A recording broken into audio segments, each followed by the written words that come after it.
దేవుని స్తోత్రం.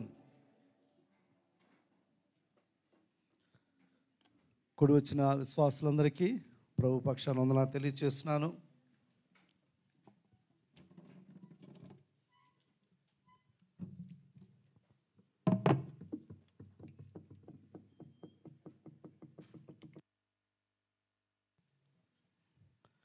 దేవుని స్తోత్రం.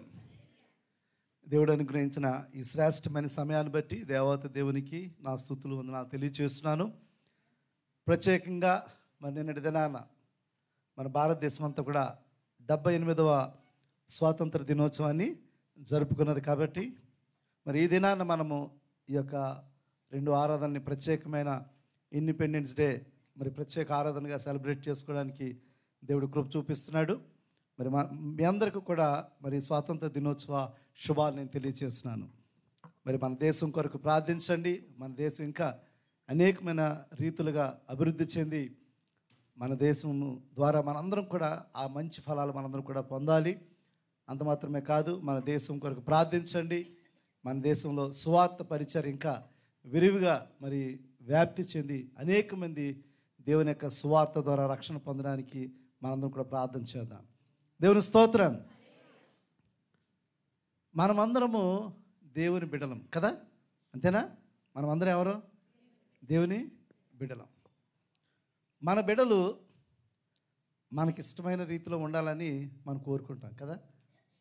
ఏ తల్లిదండ్రులైనా వారి పిల్లలు తల్లిదండ్రులు ఇష్టానుసారంగా ఉండాలని, తల్లిదండ్రుల ఇష్టాన్ని నెరవేర్చాలని ప్రతి తల్లిదండ్రులు కూడా కోరుకుంటూ ఉంటారు. ఈరోజు ఇక్కడున్న మనందరం కూడా we are the children of God. ఎలా వచ్చింది ఈ అధికారం మనకి? దేవుని పిల్లల గుండా అధికారం ఎలా వచ్చిందంటే మనం క్రీస్తుని అంగీకరించినప్పుడు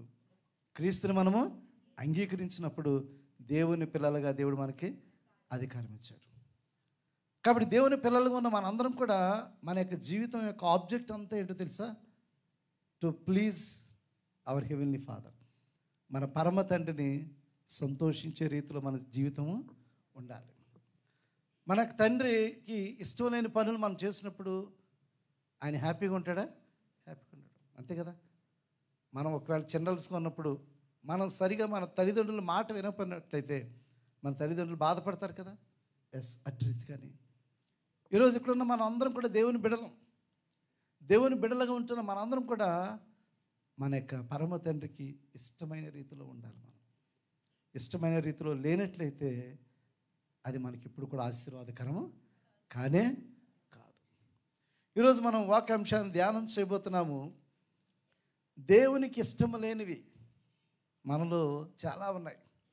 దేవునికి ఇష్టం లేని మనలో చాలా ఉన్నాయి. అయితే దేవునికి ఇష్టం లేని వాటిని ఈరోజు మనము వాటిని గుర్తించాలి, వాటిని తీసివేసుకోవాలి. అవి తీసుకువేసుకోకపోతే it is not at all blessing to all of us. అది మనకి ఎప్పుడు కూడా ఆశీర్వాదము కానే కాదు. కాబట్టి ఈరోజు we are self examining ourselves. ఒకసారి మనము ఆత్మ పరిశీలన చేసుకుందాం. దేవునికి ఇష్టం లేనివి నాలో ఏమున్నాయి, దేవునికి ఇష్టం లేనివి నాలో ఏమున్నాయి? ఈరోజు మనందరం కూడా ఒకసారి ఆత్మ పరిశీలన చేసుకుందాం. ఈ లోకంలో జీవిస్తున్నప్పుడు గడిచిన దినాలు కూడా చాలాసార్లు నేను చెప్తూ ఉంటాను, లోకం మనల్ని ప్రభావితం చేస్తుంది, అంతేనా? లోకం ప్రభావితం చేస్తుంది. లోక సాంప్రదాయాలు మనం ప్రభావితం చేస్తుంటాయి. ఇప్పుడు మనం ఎక్కడో భీమవరంలో ఉన్న మనము ఈరోజు బెహరానికి వచ్చేసాం. మనం ఒక ప్రాస్కోరం చెప్తున్నాను. భీమవరంలో ఉన్న మనము బెహరాన్ వచ్చేసాం. ఇక్కడ సంస్కృతులు వేరు, ఇక్కడ పద్ధతులు వేరు. మరి ఇండియన్సే కదండి, మనం ఇండియన్సే కదా, తెలుగువారమే కదా. కానీ వేరే కంట్రీలో మనం ఉన్నాం. ఇక్కడ ఉన్నప్పుడు ఇక్కడున్న స్థితిగతులను చూసి నీ జీవితాన్ని మార్చుకోకూడదు. మరి ఇశ్రాయేలుని దేవుడు ప్రత్యేకించుకున్నాడు. అనేక జనాంగంలో దేవుడికి ఇష్టమైన జనం ఎవరంటే ఇశ్రాయేలీలు. దేవునికి ఇష్టమైన జనము ఇశ్రాయేలు. వారిని ప్రత్యేకించుకున్నాడు. వారి కొరకు ఆయన దిగి వచ్చాడు. వారు ఏడ్చినప్పుడు, వారు కన్నీరు విడిచి మొరపెట్టినప్పుడు దేవుడే దిగి వచ్చాడు. అంత ఇష్టం ఇశ్రాయేలీలు అంటే. అంత ఇష్టమైన ఇశ్రాయేలుతో చెప్తున్నాడు, ఇదిగో మీకు నేను వాగ్దానం చేసిన ప్రాంతానికి తీసుకువెళ్తున్నాను. మీరు అక్కడికి వెళ్ళిన తర్వాత అక్కడున్న జనం ఎవరైతే ఉన్నారో వాళ్ళు చేసే పద్ధతులు మీరు అనుసరించొద్దు. వారు చేసే పద్ధతులు మీరు అనుసరించొద్దు. నాకు ఇష్టం లేని హేయ కృత్యాలు వారు చేస్తున్నట్లయితే వారు ఆ మధ్య నుంచి వారిని వెళ్ళగొట్టనని చెప్పి దేవుడు ఆజ్ఞ ఇస్తున్నాడు. దేవుని మాట ప్రతిదీ తన బిడ్డలైన వారికి ఆజ్ఞలే. కాబట్టి ఈ వాక్యంలో చెప్పబడిన ప్రతి మాట మన జీవితానికి ఆజ్ఞది. అంటే దాన్ని ఖచ్చితంగా పాటించాలి. దాన్ని మనము ఖచ్చితంగా పాటించాలి. ఆ రోజు ఇశ్రాయేలులకు కూడా దేవుడు అటు రీతిగా ఆజ్ఞ ఇచ్చినాడు.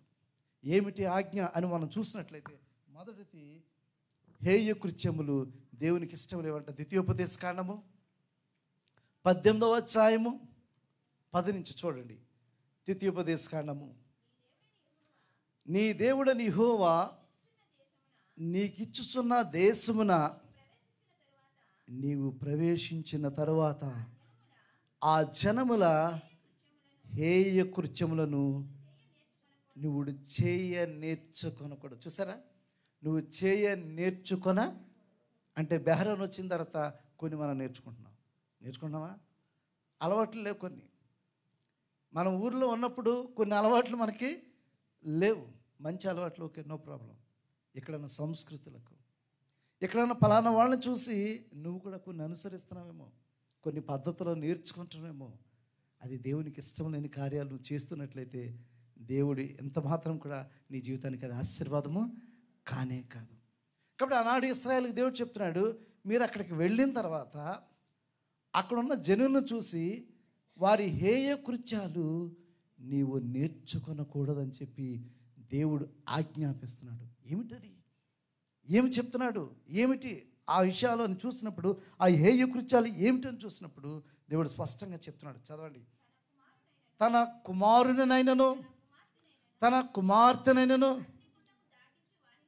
అగ్నిగుండము దాటించు వానినైనను శకునము చెప్పు సోదగానినైనను మేఘ శకునములు కానీ సర్పములు కానీ సర్ప శకునములు కానీ చెప్పువానినైనను చిల్లంగి వానినైనను మాంత్రికునైనను ఇంద్రజాలకునైనను కర్ణ పిచాచి నడుగు వానినైనను దయ్యముల యొద్ద విచారణ చేయు వానినైనను మీ మధ్య ఉండనీయకూడదు.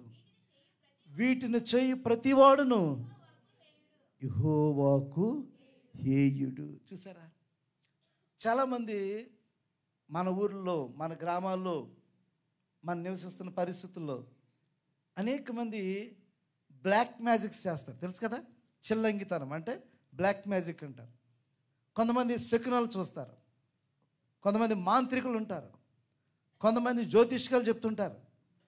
చాలా సందర్భాల్లో మనం క్రైస్తవ విశ్వాసం పెరిగిన మనము, ప్రభువైన యేసుక్రీస్తు నిజమైన దేవుడని ఎరిగి మనము ఆ యొక్క విశ్వాసంలో చిన్ననాటి నుంచి పెరిగిన మనము కొన్ని సందర్భాల్లో మన జీవితంలో సమస్యలు వస్తుంటాయి.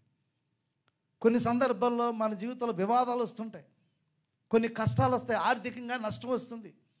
ఇటువంటి పరిస్థితుల్లో నీ పక్కన ఉన్న వాళ్ళు చెప్తుంటారు, అమ్మా నువ్వు పలానా చేయి, పలానా ఆయన దగ్గరికి వెళ్ళు, పలానా చేయించుకో, లేకపోతే పలానా చూసుకో, పలానా శకునాలు చూసుకో, లేకపోతే ఈ ఇల్లు మంచిది కాదు, ఈ ఇల్లు ఇటు పక్కన మీరు కట్టారు కదా అది మంచిది కాదు. ఇది నేను ఒక్కసారి మీ అందరికీ నేను చెప్తున్నాను, పదే పదే చాలా సందర్భాల్లో నేను చెప్పాను, మరొకసారి చెప్తున్నాను. లోకంలో ఉన్న సాంప్రదాయాలు మీరు పాటించొద్దు. మీరు నిజమైన దేవుణ్ణి మీరు ఆరాధిస్తున్నప్పుడు, నిజమైన దేవుణ్ణి విశ్వసిస్తున్నప్పుడు శకునాలు చూడొద్దు, లోక సాంప్రదాయాలను అనుసరించొద్దు. చాలామంది తాయెత్తులు కట్టించుకోవడం, లేకపోతే ఇంకోటి చేయడం, ఇది మంచి రోజా ఈ చెడు రోజా అని చూడడం, ఇవన్నీ కూడా మనం చూస్తున్నప్పుడు నువ్వు దేవుని బిడ్డగా ఉండి కూడా ఇంకా ఇలాంటిని పాటిస్తున్నావా? ఈరోజు మనలో చాలామంది అటు రీతిగా ఉంటున్నారేమో ఒకసారి ఆలోచించేయండి. నీ పక్కన ఉన్న వాళ్ళు చెప్తుంటారు, మీ ఇంట్లో వాళ్ళు చెప్తుంటారు, పలానా రోజు మంచి రోజు, ఆ రోజే దిగండి ఇంట్లోకి, పలానా రోజు మంచి రోజు, ఆ రోజే వివాహం చేసుకోండి, ఫలానా గడియ మంచిది, ఆ సమయంలోనే మీరు తాళి కట్టండి. ఇలా ఎన్నో ఎన్నో సాంప్రదాయాలు, ఎన్నో ఎన్నో ఆ యొక్క ఆచారాలు మనకు బోధిస్తుంటారు. దేవుడు స్పష్టంగా చెప్తున్నాడు, అక్కడికి వెళ్ళిన తర్వాత శకునాలు కానీ అగ్నిగుండం దాటించడం కానీ, శకునాలు చూడంగానే సోదినైనను, మేఘ శకునమును కానీ, సర్ప శకునము కానీ, చెప్పువాణిని చెల్లంగి వాణినైనను, మాంత్రికునైనను, ఇంద్రజాలకునైనను, కన్న పిచాసం గలవాడినను, దయ్యములతో విచారణ చేయువాని వద్దేనను. గమనించండి, ఈవిల్ స్పిరిట్ ప్రాసెస్ అయిన వాళ్ళకి కొన్ని పవర్స్ ఉంటాయి. ఈవిల్ స్పిరిట్స్ ప్రాసెస్ అయిన వాళ్ళకి కొన్ని పవర్స్ ఉంటాయి. వాళ్ళ దగ్గర కూడా వెళ్తుంటారు. నాకేదో కష్టం వచ్చింది, ఏంటి ఈ సమస్య తీరిపోవాలి. నిజమైన దేవుని నమ్మి, నిజమైన దేవుని విశ్వసించి, చిన్నప్పటి నుంచి అదే భక్తి విశ్వాసం ఎరిగిన మనం కూడా ఒక సమస్య, ఒక ఇబ్బంది, ఒక కష్టము, ఒక ఆర్థికమైన ఇబ్బంది మన జీవితంలో వచ్చినప్పుడు వెంటనే మన పక్కన ఉన్న వాళ్ళు ఇటు రీతిగా చెప్తుంటారు. అక్కడ యెహోవా దేవుడికి అదే చెప్తున్నాడు, వాళ్ళ జనములను చూసి అది మీరు నేర్చుకోవద్దు. ఒకవేళ మీ మధ్యలో వాళ్ళు ఉంటే వాళ్ళని వెళ్ళగొట్టండి అక్కడి నుంచి. ఇది నాన్న ఇక్కడ ఉన్న మనందరం కూడా ఒక్కసారి వచ్చండి. ఎవరైనా అటు రీతిగా నేను ప్రేరేపించినట్లయితే మాకు చెప్పద్దు. మీరు, నా దేవుడు ఇన్ని సమస్యలు వచ్చినా నా దేవుడు నన్ను రక్షించగలడు. షడ్రకు మెషకు అబేద్నెగో అటు రీతిగా అన్నారు. మా దేవుడు మమ్మల్ని రక్షించగల సమర్థుడు. రక్షించబోయిన ప్రాబ్లం లేదు. వాళ్ళు ధైర్యంగా ఆజ్ఞ వెళ్ళడానికి వాళ్ళు సిద్ధపడిపోయారు. ఈరోజు అటువంటి విశ్వాసం కావాలి. లోకంలో ఎంతోమంది ఉంటారు మన మనసును పాడు చేయడానికి, వేరే మార్గాల్ని మనల్ని పంపించడానికి, వేరే సాంప్రదాయాల వైపు మనం నడిపించడానికి అనేక మంది ప్రేరేపణ చేస్తుంటారు. దయచేసి విశ్వాసం మనందరం కూడా ఇటువైపు కూడా లొంగిపోవద్దు. ఎవరి మాటలు కూడా మీరు వినవద్దు. ఉంటారు, మన ఇంట్లోనే ఉంటారు, మన పక్కన ఉంటారు, మన స్నేహితులుగా ఉంటారు, మన కొలీగ్స్గా ఉంటారు, మనల్ని మిస్లీడ్ చేస్తుంటారు. యెహోవా దేవుడు ఆ రోజు ఇశ్రాయేలు చెప్తున్నాడు, మీరు వాటిని నేర్చుకొనవద్దు, వాటిని ఆచరించవద్దు. కాబట్టి దేవునికి అది హేయము అని యెహోవా దేవుడు సెలవిచ్చిన రీతిగా ఈరోజు నీవు నేను కూడా దేవుని బిడ్డలుగా ఉంటున్నప్పుడు లోక సాంప్రదాయాల్ని మీరు ఆచరించవద్దు. అది దేవునికి హేయము. అది దేవునికి హేయము. దేవుని దగ్గర ప్రార్థన చేయండి. దయ్యముల దగ్గర విచారణ చేసే వాళ్ళ దగ్గర మీరు వెళ్ళొద్దు. దేవుని దగ్గరే ప్రార్థన చేయండి, మోకరించండి, కన్నీరుతో మీరు అడగండి. ఖచ్చితంగా దేవుడు నీకు సహాయము చేస్తాడు. మన దేవుడు నిజమైన దేవుడు, అది సజీవమైన దేవుడు. మరణాన్ని తిరిగి జయించి ఈ లోకంలో సజీవుడిగా నిలిచిన దేవుడు మన దేవుడు. కాబట్టి ఆ దేవుడిని విశ్వసిస్తారు. మనము ఈ లోకంలో ఉన్న సాంప్రదాయాన్ని, పద్ధతుల్ని ఏమాత్రం కూడా మీరు అనుసరించవద్దు, నేర్చుకునవద్దు, ఆశ్రయించవద్దు. అది మొట్టమొదటి. కాబట్టి హేయ కృత్యాలు దేవునికి హేయము అని దేవుని వాక్యం చెప్తుంది. రెండవదిగా చూసినప్పుడు అబద్ధాలు ఆడటం చాలా సహజం. మనం అబద్ధాలు ఆడడం, చిన్న చిన్న అబద్ధాలు మనుషుల దగ్గర ఆ పరిస్థితిని దాటివేయడానికి ఒక చిన్న అబద్ధం చెప్తుంటాం. ఒకసారి ఆలోచించేయండి, రోజు ఎన్ని అబద్ధాలు ఆడుతున్నావు నువ్వు? ఆఫీస్లో అబద్ధాలు ఆడుతున్నావు, ఆఫీస్లో అబద్ధాలు ఆడుతున్నావు, ఇంట్లో అబద్ధాలు ఆడుతున్నావు, చర్చ్లో అబద్ధాలు ఆడుతున్నావు, బయట ఫ్రెండ్స్ దగ్గర అబద్ధాలు ఆడుతున్నావు. అంటే మన జీవితం అంతా అబద్ధాలేనా? మనుషులు మోసం చేయొచ్చు, మనుషులను మోసం చేయొచ్చు, దేవుని మోసం చేయలేవు, దేవుణ్ణి మోసం చేయలేవు. అబద్ధాలు వద్దు, అబద్ధం వద్దు. నేను చాలాసార్లు చెప్పాను, అబద్ధం చెప్పకుండా మీరు మౌనంగా ఉంటే మంచిది, మౌనంగా ఉంటే మంచిది. అబద్ధాలు ఆడద్దు. చాలా సులువుగా అబద్ధాలు ఆడతారండి. ఆ పరిస్థితిని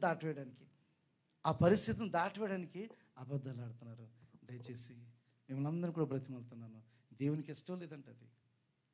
ఏ పేరెంట్ అయినా, ఏ తల్లిదండ్రులైనా పిల్లలు అబద్ధం ఆడుతుంటే ఇష్టపడతారా? ఒకసారి చూస్తారు, 2 సార్లు చూస్తారు, తర్వాత ఏం చేస్తారంటే వాళ్ళు నిజం చెప్పినా నమ్మరు. అదిగో పులి, అదిగో పులి, అదిగో పులి 2 సార్లు చెప్పాడు, 3వసారి ఏమైంది?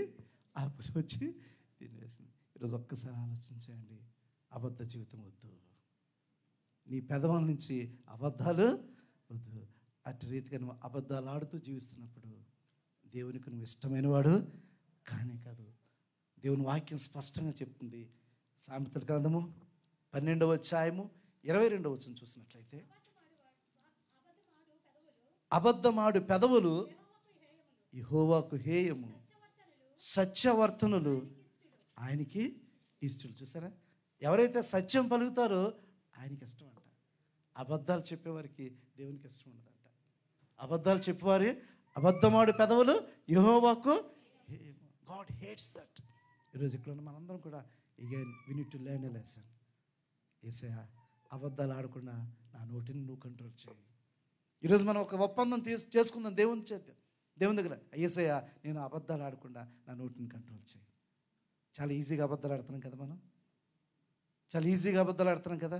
వద్దు, యథార్థంగా జీవించడం కష్టం, యథార్థంగా ఉండడం అనేది కష్టం. కానీ దేవుని వాక్యం చెప్తుంది, సత్యవర్తనులు ఆయనకు. నువ్వు దేవునికి ఇష్టడిగా ఉండాలంటే నీ ప్రవర్తన మార్చుకో, నీ నోటిని కంట్రోల్ చేసుకో, నీ పెదవుల నుంచి అబద్ధాలు వద్దు. కాబట్టి సమస్యలు వస్తుంటాయి. నువ్వు అబద్ధాలు ఆడకపోతేనే సమస్యలు ఎక్కువ వస్తుంటాయి. బట్ స్టిల్ నువ్వు దేవుని దగ్గర ఒప్పందం చేసుకున్నప్పుడు, యేసయ్యా, నేను అబద్ధాలు ఆడను, నువ్వు యథార్థంగా నిజాయితీగా బ్రతుకు, దేవుడు నిన్ను ఆశీర్వదిస్తాడు. కాబట్టి రెండోదిగా చూసినప్పుడు దేవునికి ఇష్టం లేనిది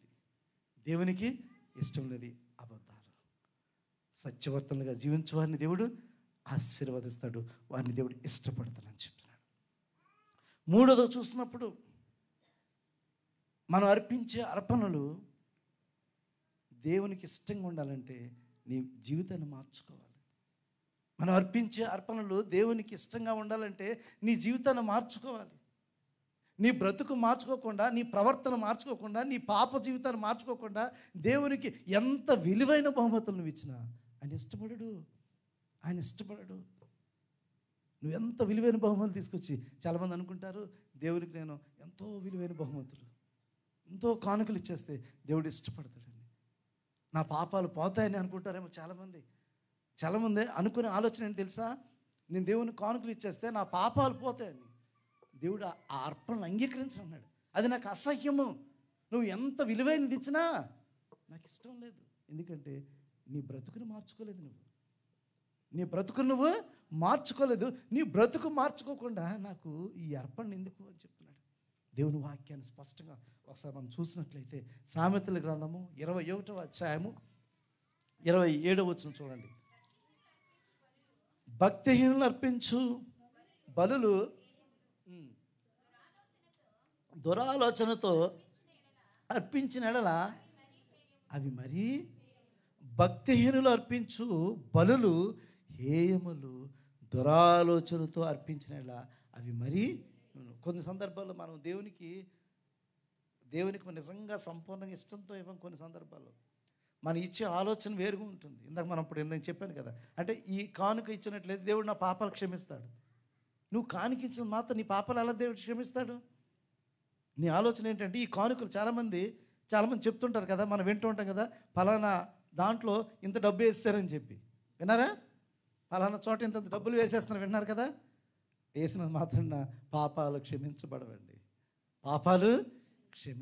నీ ఆలోచన దేవునికి కావాలి, నీ హృదయం కావాలి, నీ పవిత్రమైన జీవితం కావాలి, నీ యథార్థమైన జీవితం కావాలి. అంతేకాని భక్తిహీన అర్పణ ఆయనకు హేయము అని దేవుని వాక్యం సెలవిస్తుంది.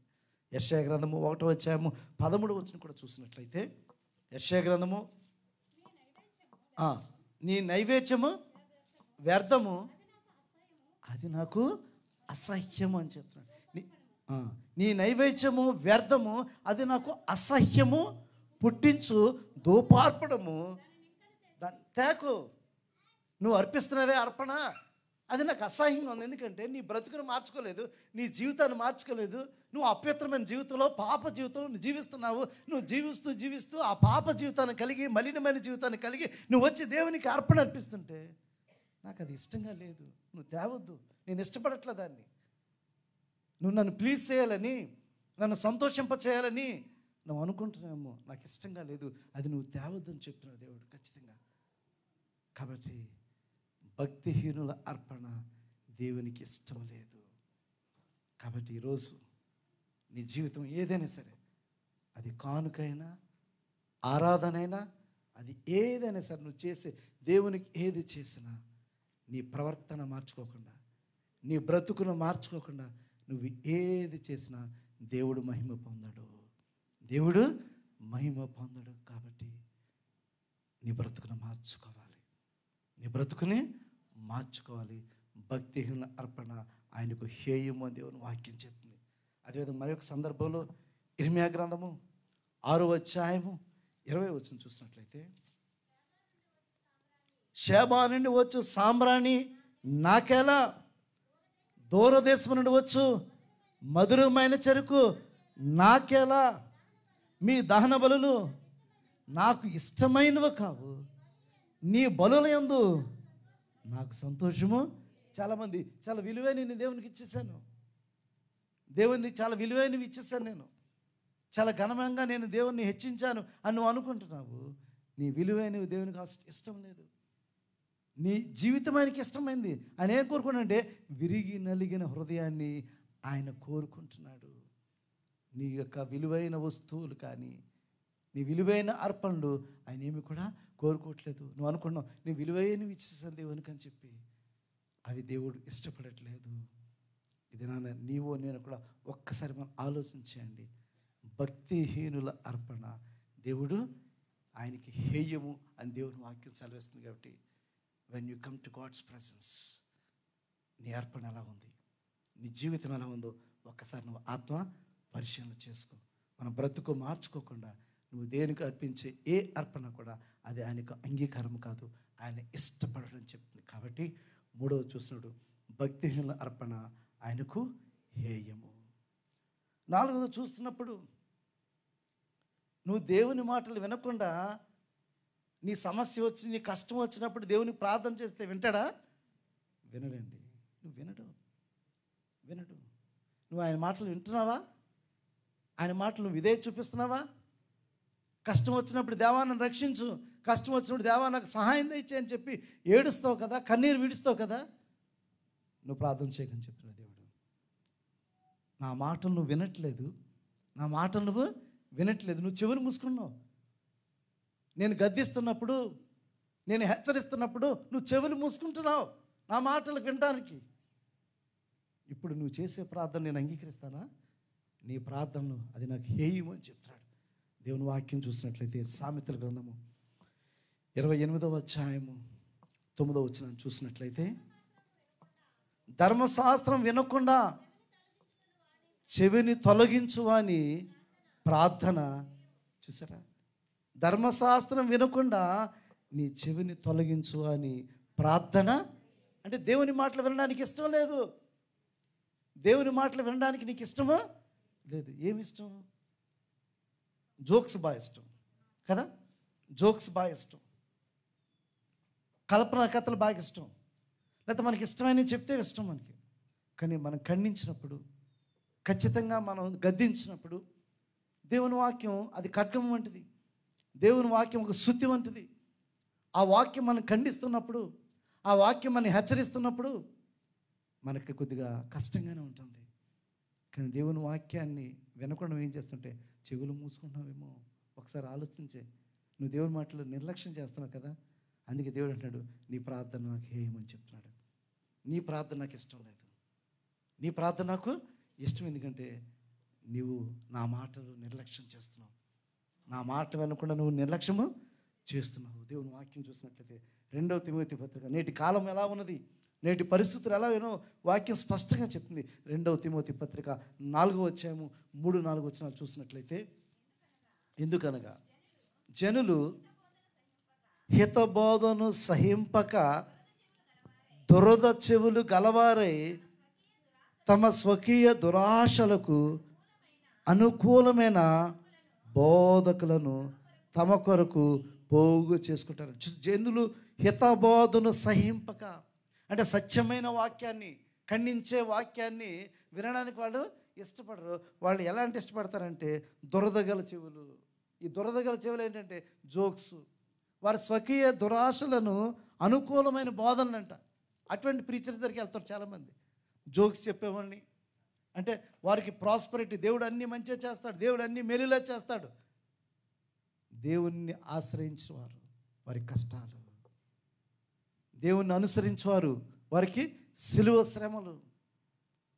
కాబట్టి దేవుణ్ణి సద్భక్తితో బ్రతుకును ఉద్దేశించి వారందరూ కూడా ఈ లోకంలో శ్రమలు పొందుతారని దేవుని వాక్యం సెలవిస్తుంది. కాబట్టి దేవుని వాక్యాన్ని వినకుండా నువ్వు నిర్లక్ష్యం చేస్తూ హితబోధనను వినకుండా నిర్లక్ష్యం చేస్తూ దురదగల చెవులు గలవారే నీకు ఇష్టమైనవి. కొంతమంది అంటే సెలెక్టెడ్ హియరింగ్స్ మాట, వాళ్ళకి ఇష్టంగా ఉంటే వింటారు, ఇష్టం అయితే వింటారు.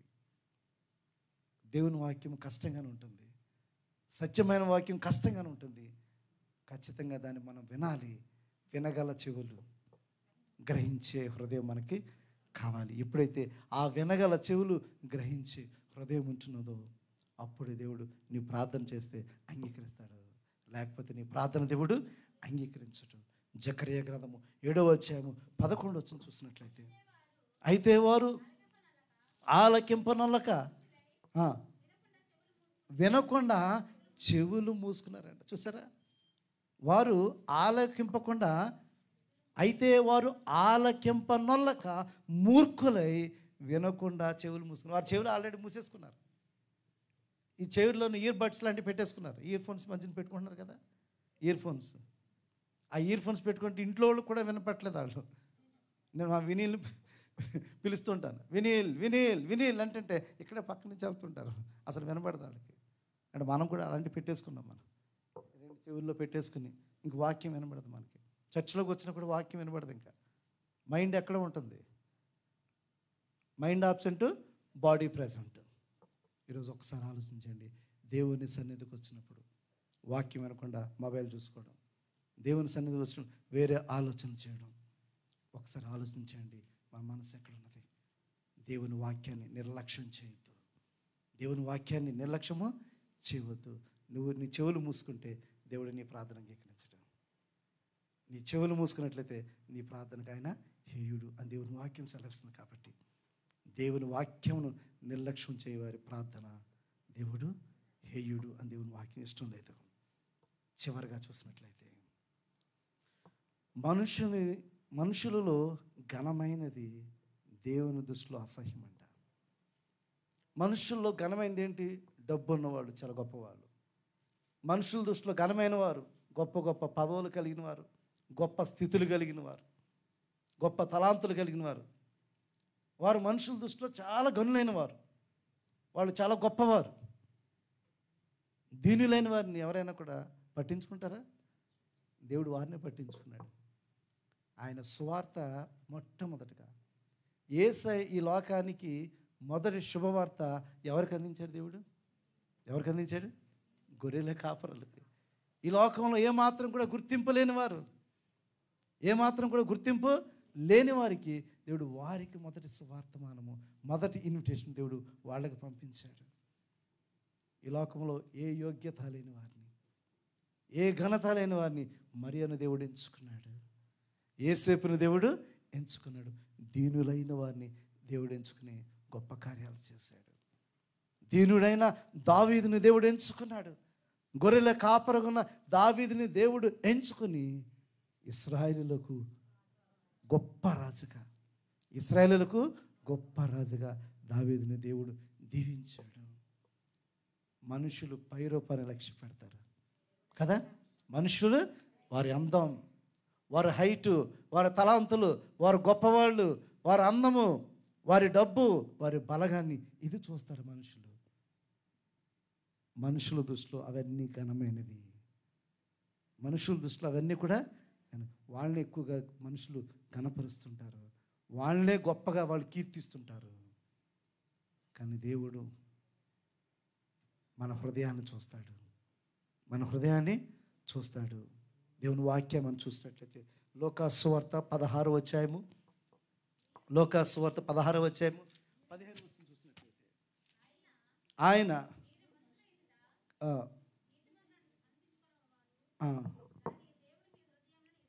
ఆయన మీరు మనుషుల ఎదుట నీతిమంతులని అనిపించుకునేవారు కానీ దేవుడు మీ హృదయములను ఎరుగును, మనుషులలో ఘనముగా ఎంచబడినది దేవుని దృష్టికి అసహ్యం. మనుషులలో ఘనముగా ఎంచబడినది దేవుని దృష్టిలో అసహ్యం అని చెప్తున్నాడు. ఏ సందర్భం ఇది? ఇప్పుడు కూడా మనం దాని సందర్భాన్ని కూడా తెలుసుకోవాలి. ఏ సందర్భం అంటే ఆనాడు పరిసయ్యులు, దేవుడు స్పష్టంగా వారిని ఖండిస్తున్నాడు. మీరు ఏ ఇద్దరు యజమానులకు మీరు దాసులు కాకుండా అని చెప్తున్నాడు. ఆ ముందు వచ్చిన ఒకసారి చూసినట్లయితే 13వ వచనాన్ని 16వ అధ్యాయము 13వ వచనం. ఏ సేవకుడును ఇద్దరు యజమానులను సేవింపలేడు.